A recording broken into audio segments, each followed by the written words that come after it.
All right. Hello and welcome. Um, Today, the big question is your brand ready for live streaming? So, why is live streaming important to your brand and how do you begin the journey? What are the three most important things that you'll need to build your live stream show for your business?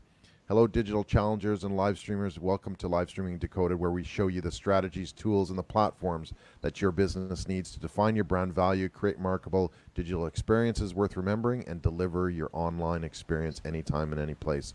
My name is Doyle Bueller, and I'm with my co-host Keith Keller, who will say a few words coming up. We're talking about what's really important here, what we call our live streaming ABC, audience building content, and we're going to show you how you can get directly involved as well. And today we're talking about how to actually push that go live button and build a show that you will be proud about and live stream around the world or in your own backyard. So Keith Keller is considered by many to be one of the world's leading authorities in Twitter marketing, especially Twitter video marketing, and he's a firecracker. My name is Doyle Bueller, and I run a strategic digital marketing consultancy where we are creating real-time, connected, and adaptive digital challenger brands in this disruptive digital economy. We've been doing podcasts and live streaming for years and want to share our journey with you. All right, let's dig in. Welcome, Keith. Hey, how you doing, mate? This is part 12 of a 10-part series. We started in April as an experiment, and let's be very clear. You and I both have been podcasting possibly for a decade, but we've decided to push the video button on, and this part of the process is new for us. So back in the first week of April, we started with Be Live, two people side by side, and we worked through all of the different options available: Zoom, Restream, StreamYard, Periscope, LinkedIn Live. And now here we are in episode 12, asking the question of what did we learn? Is this relevant for business? How can business now take this into the post-COVID era and, do a hybrid of the in-person experience and also the online experience? I'm very proud of what we've achieved so far. Oh, it's been amazing. It's been an incredible journey, right? And that's really what we want to build upon is how do you actually put these pieces together to build that platform, to build that foundation as well. We actually have a few comments already. Linda, welcome, Linda Ray. Holy cow, look at y'all. Did I say that in a Connecticutian accent? Holy cow, y'all. Look at y'all. I forgot it was Wednesday at 9 p.m. Yes, we're broadcasting live around the world at 9 p.m. Eastern Time. What is it? 9 a.m. Perth time. And Keith, Melbourne. You're at 11 a.m. in Melbourne time as well. So welcome, Linda. And yeah, shout out to Crystal Williamson as well. Yeah, and thank you. Linda Ray was a guest on a couple of our shows already, and she'll be rejoining us for our reunion episode coming up. Let me just pick up on what we're doing here. We're trying StreamYard with the side-by-side view, and look at how lovely the images look, the comments look. We can see them clearly. Yeah. And the part of the idea of the show is it's not only about the comment of do you have the courage to go live. You have to have some tech. Yeah. And this is what we've been doing. We've been trying all the tech. And Linda and Crystal, who are already on the show, are coming back for our reunion show on the 15th of July. Because we only found this out yesterday, and Doyle found this out for me. StreamYard now allows up to 10 people on the screen. This is a brand new idea. At the same time. At the same time. We've never tried this before. And we're very keen to have almost like a Brady Bunch look. So Crystal's coming back, Christine's coming back, Linda's coming back, Erica's calling in from Jamaica. Maybe we'll get Anne-Marie to call in from Melbourne, Anna from Portland, Oregon. And we're just going to have the gang back, a bit like the Blues Brothers. We get the band back together. And we're going to be talking about some amazing things about live streaming. And when is that show? When are we starting that show? That's on the 16th? July the 15th Eastern time. July 16th for us. Part 12. Yeah. And then after that, we've got our live streaming challenges coming up starting on the 20th, and we're going to be getting into that pretty quickly as well. Welcome, Ash Playstead. I think you're from Melbourne as well, so welcome, Ash. Thanks for checking us out. Appreciate that. And Linda is on fire this morning or in the evening. I like the border layout, which allows for layouts. and yeah, the band is back together. So we'll have to play some musical instruments. Yeah. There we go. In our next episode, she's like just an amazing promoter, and I love you, Linda. You're doing some fantastic things all the way on the East Coast as well.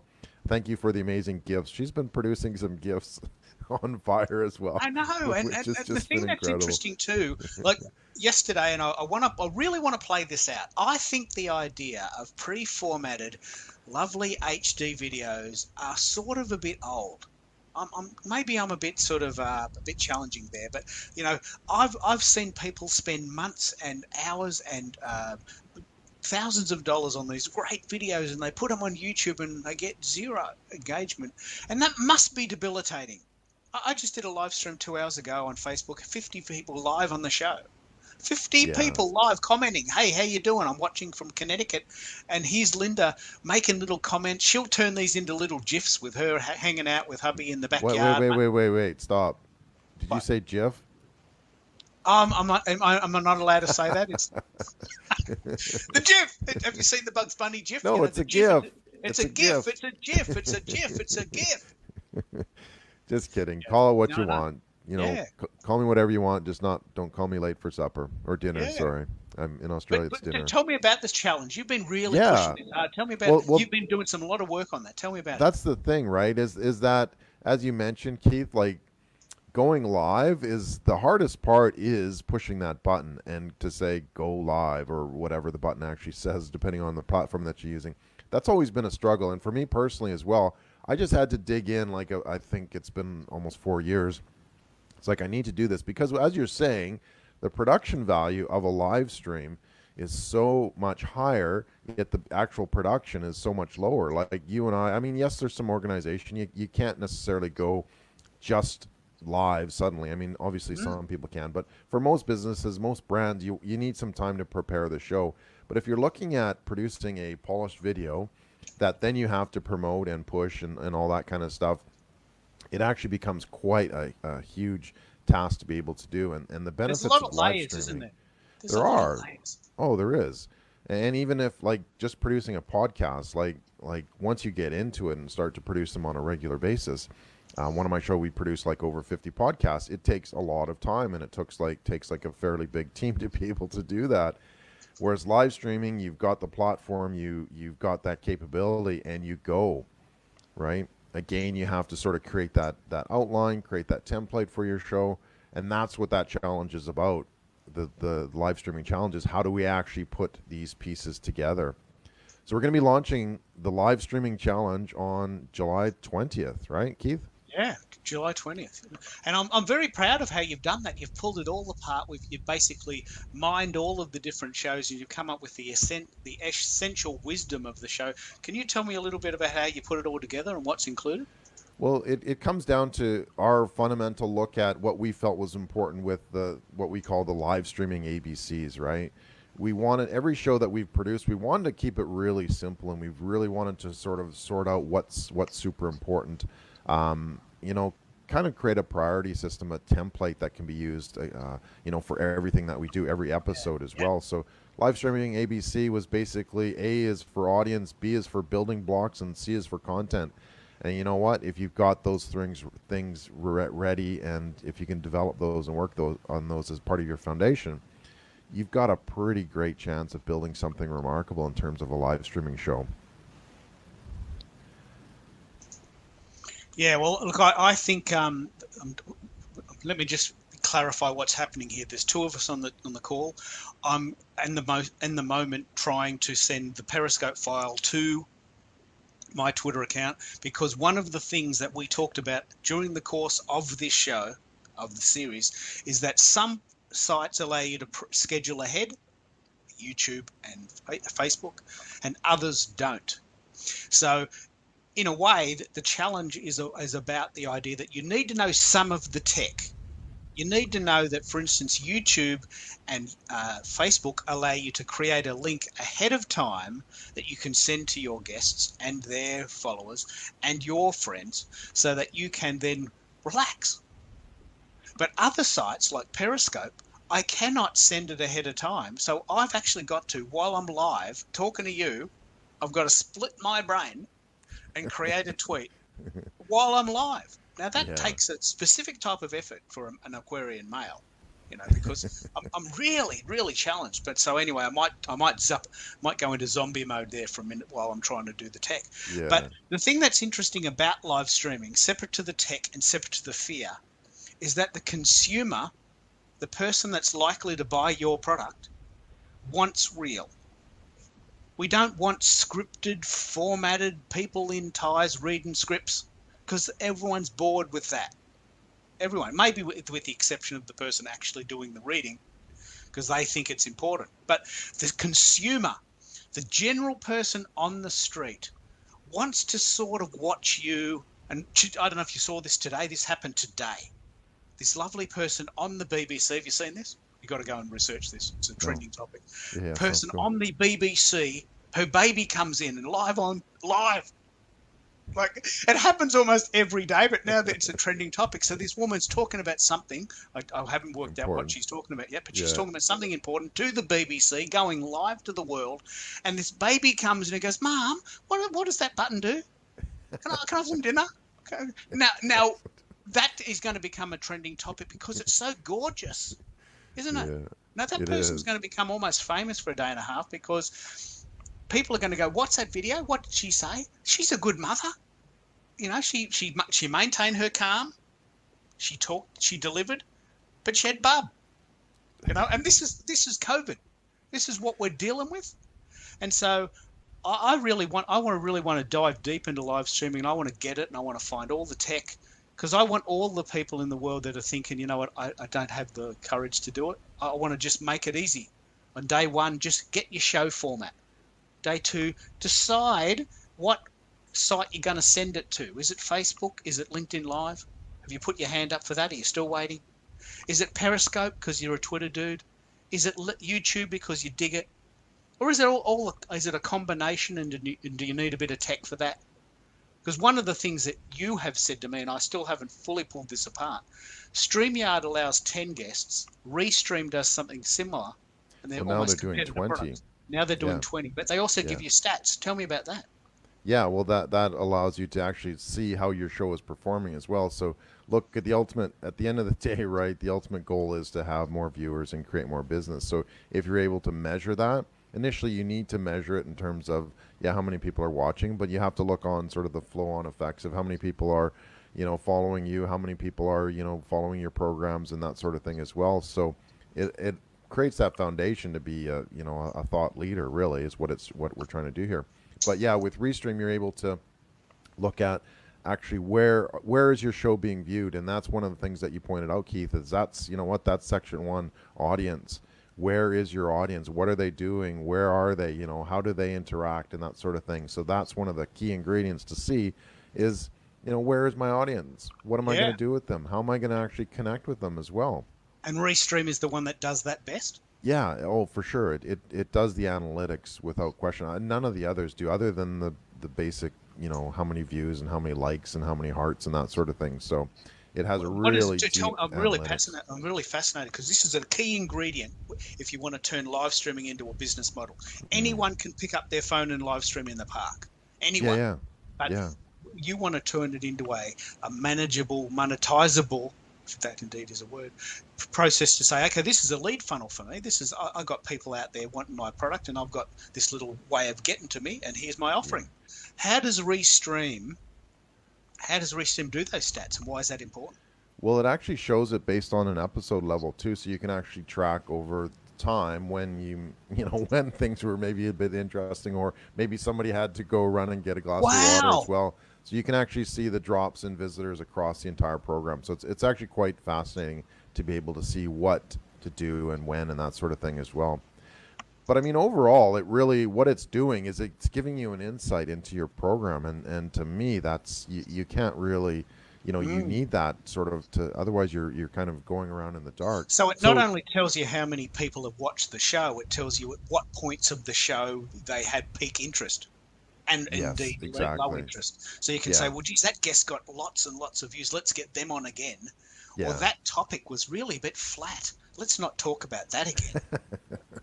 It's Yeah, just it's just sort of business management 101, isn't it?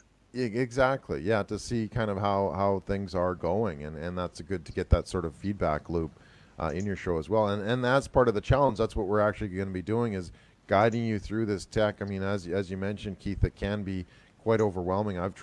We've tried myself personally before we started these, but after that, we've sort of helped navigate, the tech side of this too, to say, okay, if your audience is this is what you need to be able to do. This is what the pieces that you should be looking at, kind of thing. So navigating this stuff is super, super important, and that's where the building blocks come in. It's like, okay, what do you really need here? Do you need to go out and spend, $1,000 on a audio kit, or can you pull something together from a friend or whatever the case may be, right? So start simply, and then the last one is content, right? What's really important with your content is telling your stories. So how do we actually pull that out of you? How do we actually, define that in terms of what's important? What's your audience looking for as well? So I just want to jump back to a few comments. We have Linda. Yeah, she's GIF versus GIF. I think we've had that conversation as well. Linda, thanks for the hearts. Appreciate that. Ash, yes, 1 hour west of Melbourne. Ballarat. So, yeah, Ballarat. Hopefully you're doing safe. Actually, that wasn't any of the areas at issue lately, was it? They were all north of No, Melbourne. the country areas are going quite well, and sort of social distancing. It's a lovely area, Ballarat. It's very historic, and Yeah. it gets very cold. It's wintertime here. I can just imagine how cold their mornings are. Yeah. Yeah, cool. And then Linda, Facebook is getting some backlash, though. Yep, it's true. Yeah. And then insights are key, no matter what the digital platform is. Absolutely. So right now we can see in this platform that, excuse me, how many eyeballs, or actually that would be sets of eyeballs, I guess, how many thumbs up and how many hearts and that sort of thing. So it's a cool little indicator. Don't get me wrong. That's a good starting point. And one of the things that we found is that you need to start, and you need to understand that you're not going to have a huge audience. You're not going to have, raving fans around the world. So it's something that you really need to build over Right time. away. Yeah, exactly. So, and that's the important part is that if you're creating your audience, if you've got the building blocks, and if you're creating good content, you're going to attract people to your show, right? It really comes down to simple things like that. But again, you have to start, right, Keith? You have to push the button. You have to push the button. And we've had tremendous discussions with, again, some of our guests from around the world where it's like, what is actually holding you back from doing that? And there is a lot of fear, but it may be little bit misplaced, or fear that says that, hey, maybe you're just not quite ready, or you know what, maybe you just kind of need to push yourself as well, because at the end of the day, people are watching this, and they can, judge you on what you're doing and what you're saying. And how I had to clear my throat a few seconds ago but couldn't, so you got to kind of keep talking through that. But it's a platform that you can connect directly with your audience, and that to me is the fascinating part of this, and how we actually put all these pieces together. Some of the questions that we quickly wanted to get to as well is why is live streaming important to your brand, and how do you begin the journey? Keith, maybe you want to touch on that a little bit? Look, I think the reason why live streaming is important is that the consumer, let's come back to this fundamental point. The consumer, the person that is likely to buy your product, is crying out for the real world. We're sick and tired of this lack of trust. And you talk about this all the time, this idea that, there's nothing better than seeing someone's face. And video is great for that because it's a controlled vanilla version of you, unless you're very good at it. But a live stream is, this is me. It's Thursday, it's 11 a.m. This is who I am right now. The good and the bad and the ugly. Whether or not Bub comes in and tries to interrupt me because she's hungry, or whether or not I knock my coffee cup over, or whether or not the sun is shining and that the light is terrible. The live streaming component, the scariest part is also the essence of it, that people want to see real. And if you can master this, you will have a very strong competitive advantage against the people that are not doing it. And I'll give you the example in a similar way of, if you wanted takeaway and you rang up and you said, do you deliver? And they said no, you could be forgiven for just hanging up. Okay, well, I want people to deliver now because I can't go out. Well, you don't deliver. I mean, how can I get your food? Yeah. The same thing about live streaming. If you're not live streaming, you're not really going to suffer any major consequences. I'm not really going to talk about FOMO there, but if you do live stream, you set yourself apart straight away simply because no one else is doing it. So you've already created this feeling that you're ahead of the pack because you've had the courage to jump in. Do you see that as a major advantage of live streaming, just the realness? Oh, absolutely. Like having the comments and talking with people and having the guests on the show from around the world. Like we span the globe, which to me is like fascinating. From West Coast Australia and that sort of thing, which is one of the remotest places in the world, as I'm told. Yeah. So it allows you to connect easily to your audience wherever they might be, which to me is absolutely fascinating. It gives you something to be able to work with, and it allows you to expand your business. And look, maybe you only do business around your backyard, but at the same time, what if other people could be talking about your business around the world?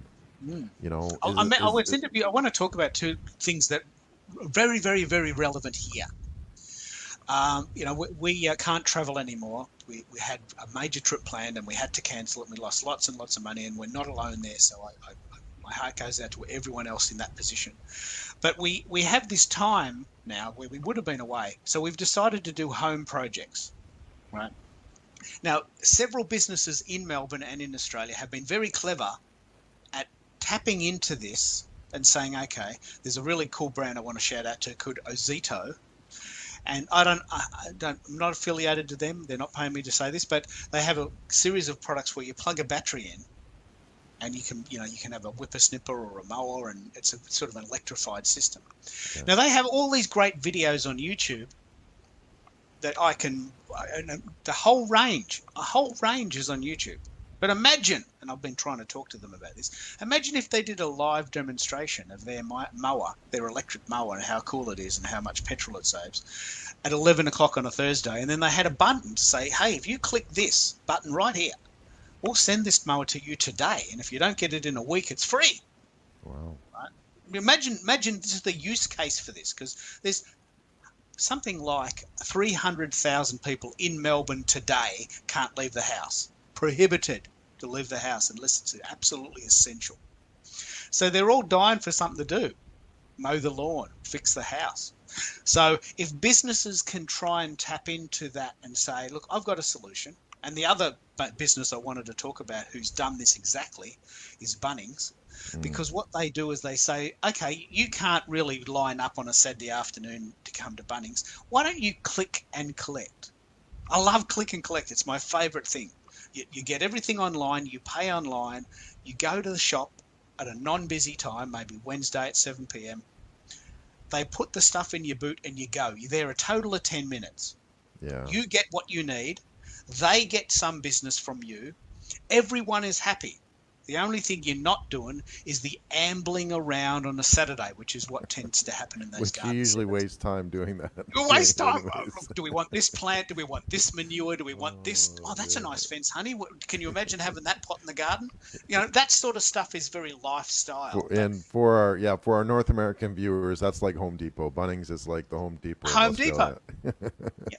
And so it's a lifestyle choice. But remember, this is 2020 and we're all stuck. Yeah. So the businesses that can adjust to this and sort of allow people to still buy the stuff, can win. And you've talked about MasterChef, and I use the example of the mower. There's a million examples. There's a million out there, and there was actually one really good one and really one poignant one that I've been talking about all week, and it's been creating some amazing discussions on social media. Cirque du Soleil, right? A fantastic performing arts company based out of Montreal. I was actually on the pier in like 1990 then they had this Cirque du Soleil place where they were all kind of doing aerobatics, and it had no context back then, but you take 30 years now and it's like an amazing worldwide show. It's performing arts. It's these spectacles. They went into receivership in Canada, bankruptcy protection earlier this week, and to me it's like, okay, I understand we've all kind of been restricted by COVID. It's hampered a lot of businesses. It's done some terrible things just because live performances are dead, right? Let's be completely honest. Or they're Yeah. in, maybe hibernation is probably a better way of saying it. But the fact is that, can you imagine all that content, all those videos, all of those shows that they've done over the last 3 decades that they Wow. could easily convert into a streaming revenue, become the Netflix of spectacle, right? Their shows Yeah. are amazing. And I know it doesn't replace, an exact being in the theater watching these performers play. Like, it's just beyond belief. But they have to adapt. They have to see what actually works for the business and how does it actually work better for us, and can we It's not create all or nothing, is revenue? it? Sorry. It's not all or nothing. I Well, no, really it's want to pick not. up But what you just said there is so powerful. You've got this company that's made their whole business out of being live, so it's yes, all live, and then yeah. it's all nothing. There's got to be a middle ground, hasn't it? Well, there is, and that's through streaming, right? Can you imagine? I mean, you can still have small groups. So whether it's streaming in terms of a pre-recorded show, right? Or what a lot of people have done, what a lot of shows have done, is they've isolated the hosts and they've isolated the guests, and then they still have a Mm. show, right? That streams across around the world as well. You look at late night comedy. Other than not catching the laughs, because there's no audience to have the laughs, whether it's a laugh track or not. Actually, I think we talked about that, having Keith as a laugh track. But the Yeah. point is that they still were able to produce those shows, and we know of a musician here in Australia who's been doing that amazingly by having creating a live stream. He's connected everything together. He creates these massive events, and they're all digital, right? And to me, that's a huge missed opportunity, especially for something as large as Cirque du Soleil, who has some content. Again, they can become Mm. the Netflix of spectacle, with pre-recorded shows, and then they can continue to create some shows in some locations as well and stream those. Who wouldn't, as a super fan? Who wouldn't want to pay money for those types of things? Well, look, So let me give you a real example that we did last week. You'll love this. We love this band called Papa Roach. The Linkin Park meets sort of any number of other bands that were around in the 90s. And they did a 20 anniversary reunion tour for their first album, which sold 120,000 copies a week at its height. Like a guy bought a racing car from that sort of experience. And so it was at 7 a.m. on a Sunday morning here in Australia, 2 p.m. in Sacramento. And we got up, we made a special event. We got up at 6:30 on a Sunday, and we were live streaming this really loud music. And I went up and down the street apologising to yeah, my neighbours. And so here we are seeing this band who we have seen in person live in the city. But they played all their songs from that album and a few others, and they were really into it. And there just wasn't any crowd. But it only cost $20, and thousands of people watched it all over the world. And it's an example of a band that's being creative because they still need to play. yeah, Their fans still need to watch them. yeah. And that sort of thing could have happened with, as you say, Cirque du Soleil, couldn't it? They could have done that. Yeah, they could have. They could have started, 4 months ago, where it's like, okay, we need to start looking at something different. This is a model that I've been working on for quite some time. I'm actually presenting at the social media business show coming up next week. But this is what we talk about, and one of those key ingredients is digital delivery. Right, you need to have that today in today's day and age. You can't necessarily have as many customers coming through your doors as before, and even if you did, wouldn't it be cool to have an extra, platform for revenue? That's right. So you have Yeah. to be able to look at, how do we expand this? How do you deliver on digital? How do you create this on-demand type scenario? And how do you create an amazing customer experience, a digital one? And you can do that. I just want to catch up on some few comments. Linda, thanks so much. Insights are key no matter what the digital platform is. 100%. We need to be able to see what's going on, what's behind this, black box type thing, to see if it's actually working. And guess what? If it's not working, that doesn't mean that you just quit and you stop doing what you're doing. It means, hey, maybe I should change something. Maybe I should fix something. Maybe I should, change the format of the show, or whatever the case may be. So insights are absolutely number one.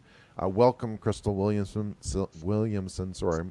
Live streaming is great for repurposing as well. Yeah, so exactly. So these videos, Keith does an amazing job of, once we've created an episode, is breaking it down into snippets. And we have our preview version, we have our highlight version, and we have all these other versions that really kind of convey some amazing content. And we can continue to use those. We can continue to educate people about live streaming in this case. And then we have Erica joining us all the way from the Caribbean. Jamaica. Erica McKenzie, Jamaica. Yes. Hello, Keith Keller, and hello, Doyle. Thanks for joining us, Let me Erica. pick up on this exact scenario here. I know I've talked about it in other shows, and Erica's going to come back on our reunion show. Yeah. Because she was part of our Zoom crowd, one of the very early shows. But back in May last year, 2019, and even before that, because the show was actually in May, but maybe January 2019, Erica contacted me and says, "Can you fly from Melbourne to Jamaica and present all your wonderful knowledge to my crowd in a really lovely hotel on the beach in Jamaica, 5-star, we'll put you up in a hotel." I said, "Oh, geez, that sounds very, very appealing, but it's a 27-hour flight for me. And longer from Perth. Can we try Zoom?" And initially she was very, very resistant, as most people were in the early days of 2019. But we did it, and it was, one of the better, I reckon, was one of the great highlights of that conference, because I spoke at 12:30 my time. There was 50 people in the room. There was 50 people in a chat room who didn't know anyone in the room and couldn't come. So you said a very, very interesting thing, and this is the way we're actually phrasing it. It's not either or. When COVID finishes, we will go back into the city, and we will go and see live bands, and we will go to restaurants again, and we'll be able to hug our mates. But at the moment, we can't do that. So what we've got to do is we've got to find an additional source which can continue. So that online course, which was a great success in May 2019, the Global Digital Marketing Summit, is a model we can go moving forward. And you've got one next week, haven't you? Yeah. The social media business show is next week, run by the Social Media Marketing Institute of Australia. By Mariah Ryan. So looking forward to talking more about that. Another comment from Linda: as a newbie, that was in regards to our question, as a newbie to live streaming, I'm previously super conscious about how I look on video. Yes, that's important too. Is sometimes we get affected by, is my hair good? Is my, makeup on properly? Does my background look okay? And I think a lot of this really slows us down as well. So what she does is prepare an outline to have content organized. Just do it. Yeah, absolutely. And keep doing it, right? It's that fear of, we'll melt away and, shower. Okay, thanks, Linda. We don't, you can shower whenever you want. So yes, come ready for the show, I guess, is the main one. That's super important. Another comment from Crystal as well. Great. And yes, Linda is funny. She's like the comedian, our comments comedian. Yeah. Should say, look. I want to pick up on this. The great thing about the engagement factor is that you're inviting guests and viewers to be part of the story. Yes. And Linda this week has created these hilarious videos, which don't actually have anything to do with the show she was on, but they're hilarious.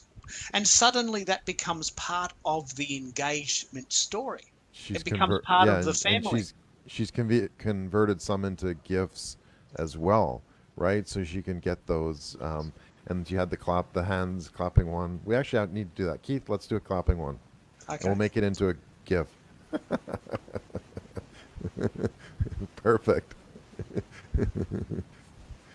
Awesome. Okay, we're going to make that into a GIF or a GIF, however you want to say that. All right, so is your brand ready for live streaming? That's the big question that we're asking today, is can you actually do it? The answer is absolutely yes. That's why we've produced what we call our live streaming challenge. It starts on July 20th. We're going to go quickly into some of the details, and then we'll let you go for the day. It's invite only. Express your interest in the live streaming challenge as well, and so you can register your interest here at bit.ly/livestreaminginvite, or you can actually find out more details. Too, Sorry? It's case specific. It is case sensitive, yes.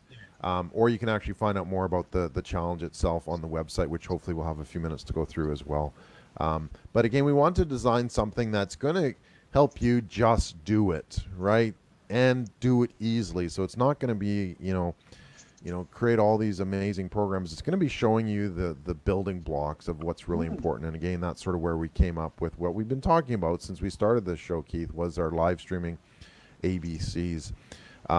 A for audience, B for building blocks, and C for content as well.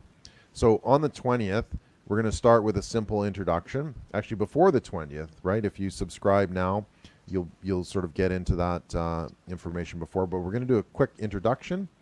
We're also going to have a pre-challenge training as well. So this is going to get you up and running, right? So that you don't suddenly go, oh my God, I don't have any of this stuff prepared. Because we are going to talk about those three core categories, right? Audience, building blocks, and content.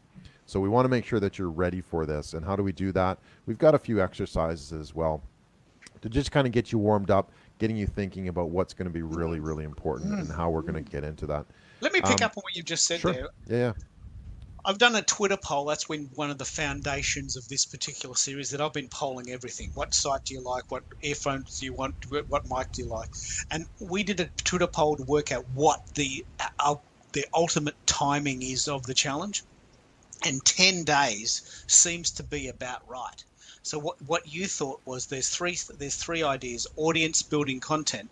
So we're doing 3 sections, 3 days of training on each. And then on day 10, we're handing it over to you to do one. And not do one with no knowledge. You've had 9 days practice. That's and the cool also part. The thing that's great is that we're going to create this really lovely community of safety to say, look, you don't have to go live to the world. Just go live within this small group. And then we'll tell you what we think. Maybe. We'll be polite about that. No, we will. So we will. So, is your mic okay? Does it look all right? Is the graphics fine? And you get a practice run, because we know for sure that the biggest part of the live thing is the fear.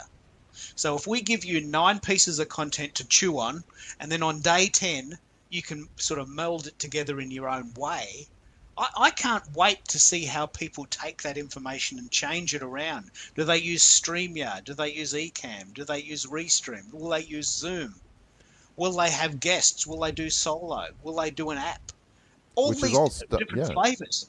All the stuff that they get to test out during the actual challenge as well. So it's a private Facebook group, and you'll be able to go live whenever you want to practice with, the stuff we talk about your audience and about the building blocks and about the content. So test it, try it out, run it through the safe group, the Facebook group that we have.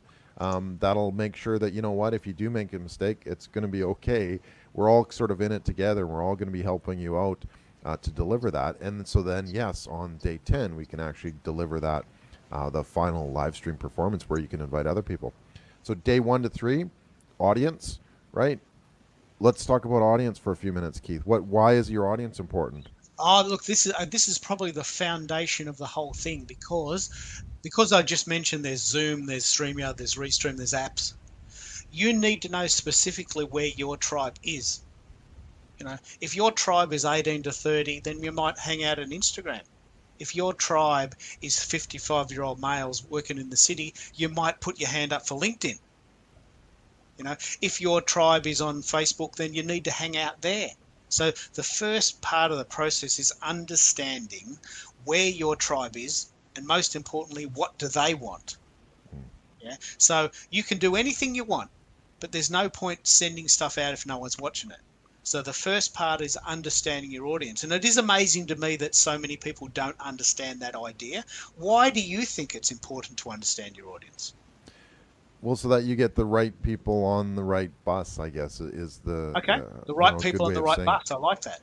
Yeah, because look, we're taking them on a journey. We're taking them on a story. Like I talk about, building a digital expedition. That's sort of the background of what I talk about a lot. So we want the right people on this expedition, so that we're at the base of Mount Everest. We're going to take them on this journey up to the summit. So for me, that's important. Is okay. Who do I want? Who wants to be on the bus? Like, let's be honest, right? Who wants to come on this expedition with all of us? This is what we're going to be doing. This is the story we're going to be talking about. This is how we're going to get through all these different things. And do you want to come on this bus? It's scheduled to go. So I think that's really important, because if you don't have an audience, if you think about social media as a series of buses, yeah, the LinkedIn bus is not going to base camp. The LinkedIn bus is probably going to the internet cafe in the city to send emails back to the boss. To watch on the high mountain top. Oh, look, there's an expedition going up on the mountain. I'll just drink my tea in this warm. I should do that one day. I'll do that one day. So you're right. There's a series of buses, and social media is like that. The Twitter bus is very different to the Instagram bus, and you want to be on the right bus. You want to be chatting Yeah. to the right people. Yeah. Exactly. Because if you're not, you'll look behind you and there won't be anybody in your bus, or they won't even know that the bus is coming. Right? Let's be honest too. That happens an awful lot. Is when's this bus coming and what's on it and where am I going, and all these sort of basic questions from an audience perspective. Right? Like if I follow somebody, I want to know those questions. I want to have those questions answered. Yeah, So yeah. these are the ones that you need to ask to your audience as well as you get into it. Um, Day 4 to 6, building blocks. Keith, what are our building blocks? This is the tech part, isn't it? This is the idea. Is this the tech part? The part where you need Yes. Yeah, the yeah, mic? yeah. Yep. So, so the building blocks are the foundations. Do you need a mic, or can you get by with headphones? Do you really have to spend $3,000 on a mic or $300? Can you at least try it with the basic building blocks? Headphones, webcam, and a bit of software. So we're going to work around the idea that should you try StreamYard, or should you just run it off your phone? Yeah. You know? Oh, So as an app. as an app, is it a Yeah. tech? It's the tech. And once you decide that, and there's three very small sections, we've done the research for you. It's all very sort of front loaded.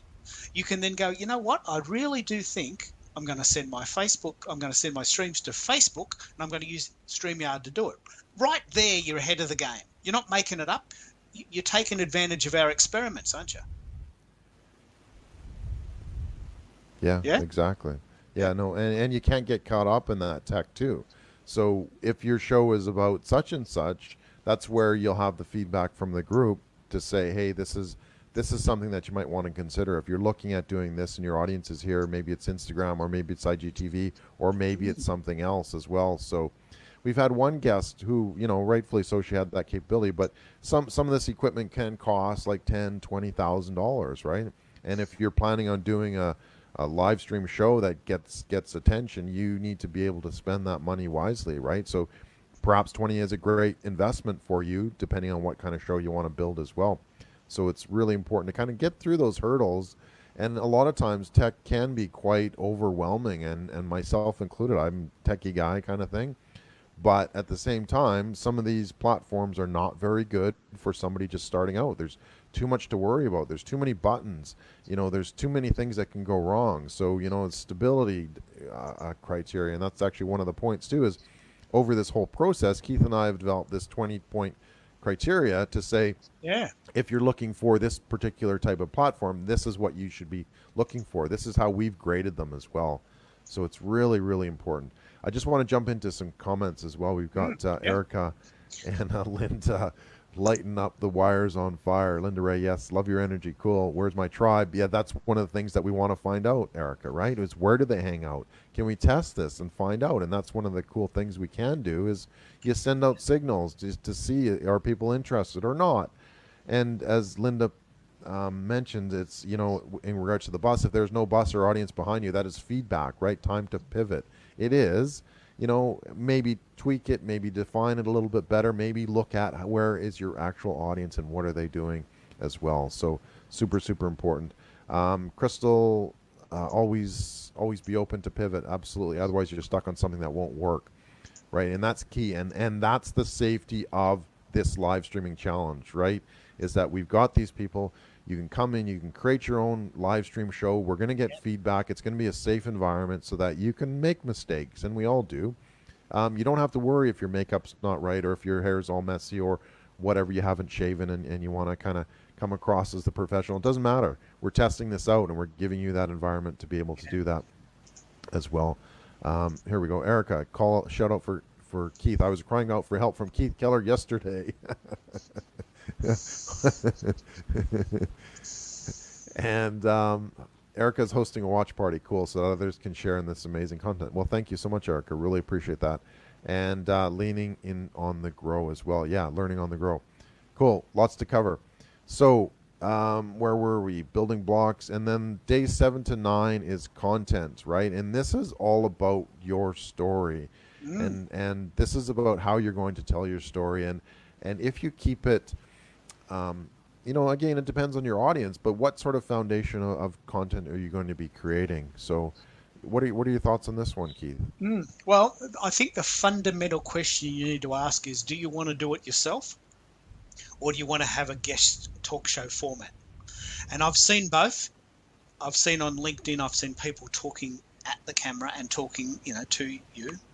I personally don't like that style of show, but I have seen it done very well. And it's the great thing about that is that you are the only one that you have to rely on. And so if you've got the content and you've got the courage, you can just go live and start. And you don't have to rely on anyone else. And that's a great feeling of liberation. I personally don't like that style of show and I don't watch them, but I've seen people do it and they're very successful. And they're great for brand building when you are the brand. And if I may, that's where your audience is super critical, right? What does your audience like to watch? Do they want to have more of a learning environment, a talking head, or do they want to have more of an interactive type show as well? That's where your content comes from. Well, the other style of show, which I personally love, is I love the idea of being on someone's show, and I love the idea of having someone on my show.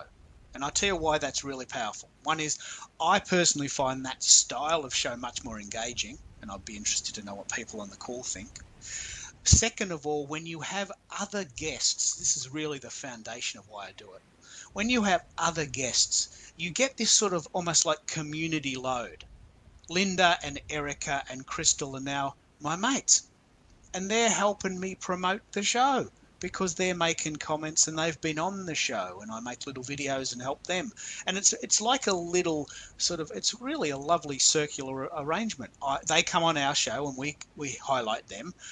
They come on our show and our show's more engaging because of it. And then we make content ongoing, and Linda makes these really cool GIFs. I'm going to start saying that. It doesn't come out of my mouth well, but I'm going to start saying that. And then that becomes funny and becomes user-generated content. The other idea about that is if you have a show and have people on your show, you will be on other people's show because we all help each other. And I want to hang out in a community that's really building that sort of community spirit. Is that the sort of show you prefer to, Doyle, or do you do a bit of both? Yeah, I do a bit of both. It depends on the audience and what their expectations are at that particular point, right? And you have to kind of match what your audience is expecting. If they're expecting an educational type one, a live stream with you showing people, then that's where it's best to you kind of do it on your own. And I kind of connect my iPad and I draw nice triangles and that sort of thing. So it's really sort of more instructional. But with a live stream, you have that ability to feedback, as we showed with Zoom, where we can have like a massive room of people. We have a couple presenters, a couple panel, but guess what? Everybody can be involved in that as well. So that's why it's important, again, to be adaptive, but also to have that story. And that's kind of what we're going to be doing with the content, is helping you create a content plan that says, okay, this is my show. This is what I'm going to talk about. These are my guests, or I'm going to do it myself. So we're going to clearly make it easy for you to say, plan for the next 3 months or 2 months or 3 shows or 6 shows, or however you want to kind of break that down to what's really important. What story do we want to tell our audience? And what are they wanting to hear? Have you found like today, I'm really proud of this. I'm really proud of you doing this. Today, we had the YouTube video and the Facebook event page ready to go beforehand. How Yes. important did you find that process over the course of the show? Did you find that an incredibly powerful point of having the links beforehand? How important is that? Absolutely. Yeah, and that's one of the sort of the tricks and hacks that we'll be showing within the challenges, is being able to do that and knowing why we need to do that. Because if you can schedule a show in advance, guess what? You can start to get people to come, click on the link, and they can actually express their interest so that they get notified when you go live. And you can do that with Facebook. You can do that with StreamYard for Facebook and YouTube as well.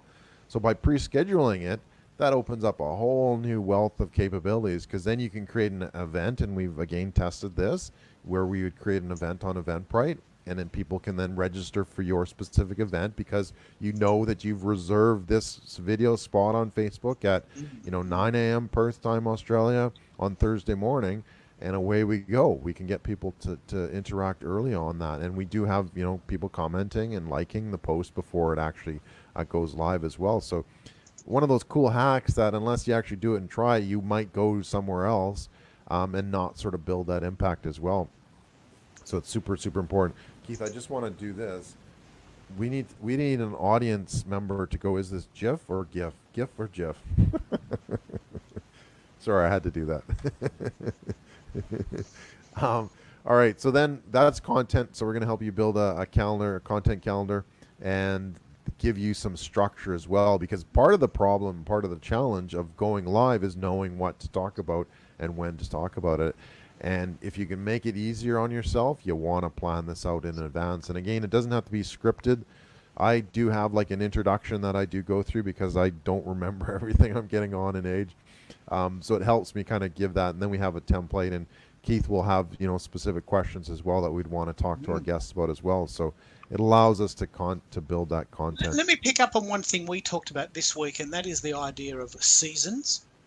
I'm very proud of this format. We created season 1 of this show.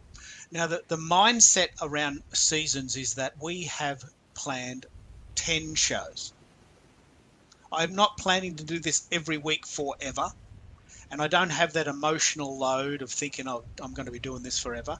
I'm only going to be doing this for 10 weeks. And the power of that is that we formatted 10 shows in advance with a title and a date.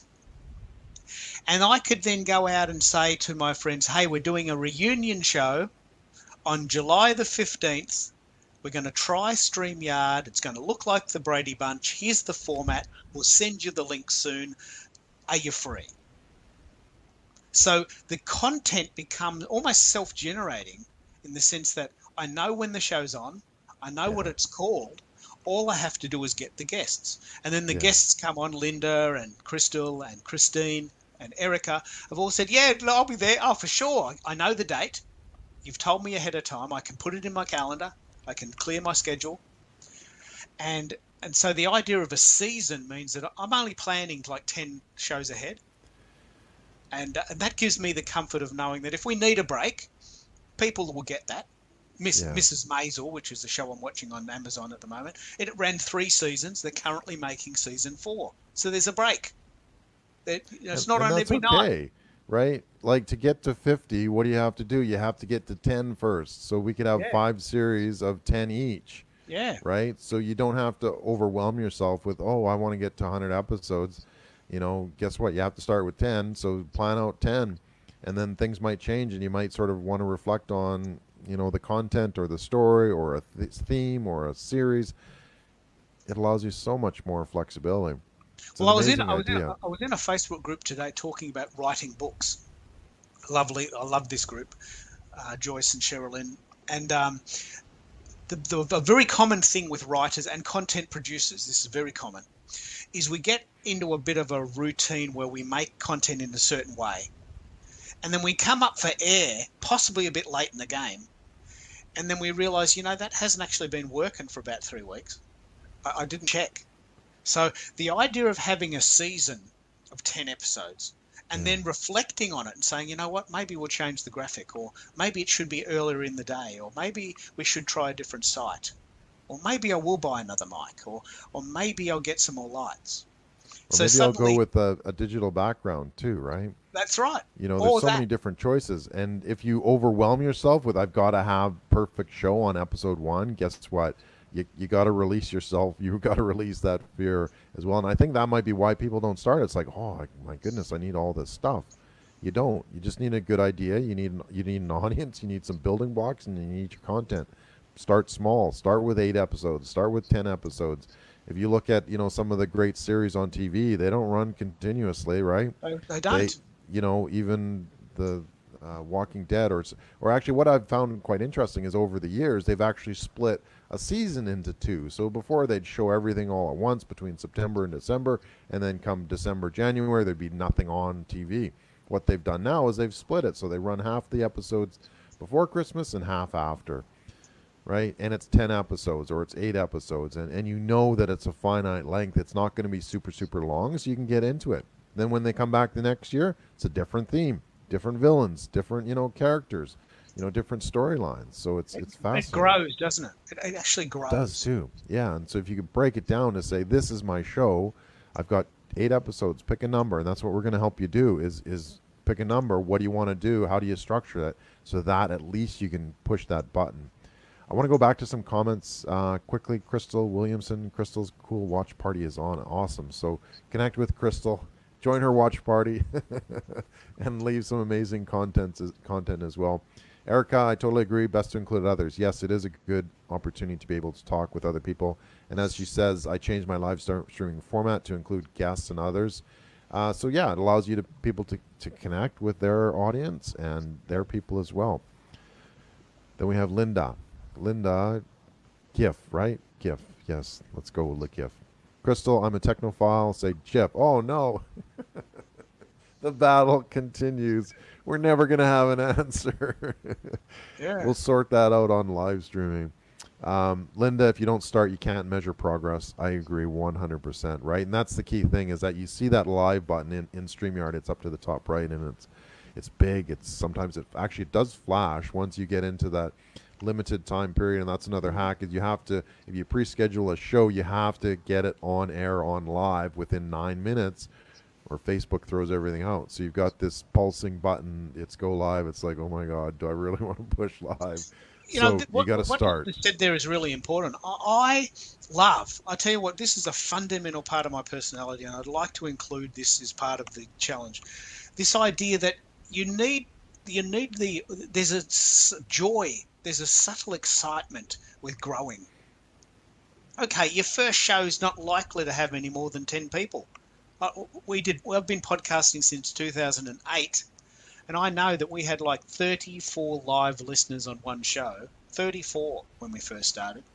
But that show overnight got downloaded 1,800 times because you're picking up on two audiences. You're picking up on the live audience who happen to be around when you're there, which is a lifestyle choice. But then you've got the replay audience, which is infinite. You've got people coming back to your show weeks later going, oh, I never got around to that one. I should probably watch that. And now that we've got a show on every platform, I can segment. Okay, here's a show on StreamYard. Just watch that one. Don't watch the whole 10. Just watch this if you're thinking about trying StreamYard. We tried it. You'll see what it looks like. Anne-Marie spoke well. She uses it. She gave us some tips. And so when you first start, of course, you're going to have a very small audience. Of course, because no one knows who you are. But you will grow, and they will get better. That's important too, isn't it? Oh, it is. Yeah, absolutely. So think of it as a training grounds, right? And that's where we have our bonus days of 10 to 12 where you're going to go live. You don't have to. We're not going to force you, right? But you're going to be able to go live in the safety of the group as your show, right? So whether it's with guests, whether it's by solo, whether it's training, whether it's, entertainment, whether it's educational, it's going to be your show. And that's going to be the opportunity. So this is the bonus of days 10, 11, and 12, where day 10, you go live. Day 11, everybody's going to give you some feedback, some good talking points, some good points to improve upon, or, hey, it's a great show. Let's just go live outside of the group as well. And then day 12, graduation, right? We're going to give you a cool little certificate and get you on your way to start producing your live stream, which is super, super important. So we're going to wrap it up quite nicely. With a nice little Zoom chat with everyone together as a group chatting about things. And I think the community is really the power. I mean, imagine if you could go into a group and test the show out and people go, mate, this is rocking. Just go live. You've got it. You've sorted it. Or actually, no, I'd probably change that theme, or maybe it goes a bit long, or maybe get your webcam fixed. Or look, I've had good mates of mine, very good mates of mine, whose audio is terrible, choppy, in and out, and I'm thinking I can't hear. And like, you're my mate, and I really want to listen to this, and I'm only listening to it because you're my friend. But if you weren't my friend, I would just turn it off and. You've got like 8 seconds. The moment of what do you talk about with the moment of truth? You've got very little time. Moment of truth. You've got very little time, haven't you? Yeah. Yeah, well, and that's part of it too, is that people want to see this conversation over time too. So if we can educate, inform, have fun, talk with other people, then guess what? We're increasing that time as well. Um, Three quick fundamental questions that you need to ask yourself. It is an invitation only, so what we'd like you to do is go to the actual site here. Where is it? Live streaming challenge.